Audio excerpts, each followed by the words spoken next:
பொலிசேகரன் அவர்களே.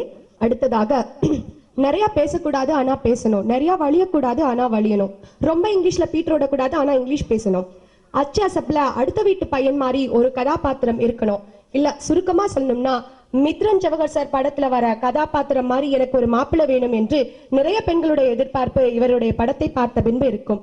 இப்பொழுது நம்முடைய திரைப்பட இயக்குனர் திரு மித்ரன் ஜவஹர் அவர்களை சில வார்த்தைகள் பேசுமாறு பணிவன்போடு அழைக்கின்றேன், உங்களது கரவொலியோடு.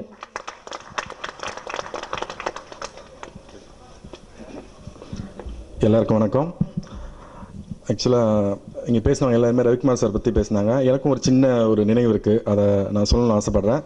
நான் அசிஸ்டன்ட் டைரக்டர் ஒர்க் பண்ண காதல் கொண்டேன் படம் 100ஆம் நாள் ஃபங்க்ஷனில் ஒரு உதவி இயக்குனராக அவர் கையில் நான் ஷீல்டு வாங்கியிருக்கேன். இன்றைக்கி எங்கள் வீட்டில் இருக்குது. அது மிகப்பெரிய ஒரு பொக்கிஷமாக நினச்சிட்ருக்கேன். Thank you very much sir.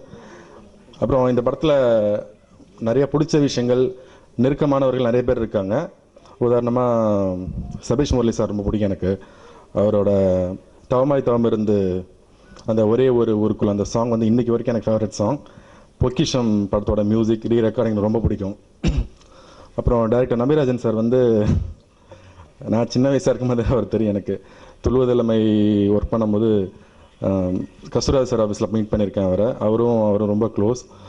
ரொம்ப சென்ஸ் ஆஃப் ஹியூமர் அவருக்கு ஜாஸ்தி. எந்த படமாக இருந்தாலும் வந்து ஓப்பனாக டிஸ்கஸ் பண்ணுவார். ரொம்ப திறமையான மனிதர். இந்த கதையை நானும் அவரை டிஸ்கஸ் பண்ணியிருக்கோம். ரொம்ப நல்ல கமர்ஷியலான கதை. இந்த படம் கண்டிப்பாக ஓடும். இந்த படத்தில் ஒர்க் பண்ணியிருக்க ஹீரோ, ஹீரோயின், மற்ற ஆர்டிஸ்ட், டெக்னீஷியன் எல்லாத்துக்கும் என்னோட மனமார்ந்த வாழ்த்துக்கள். Thank you very much.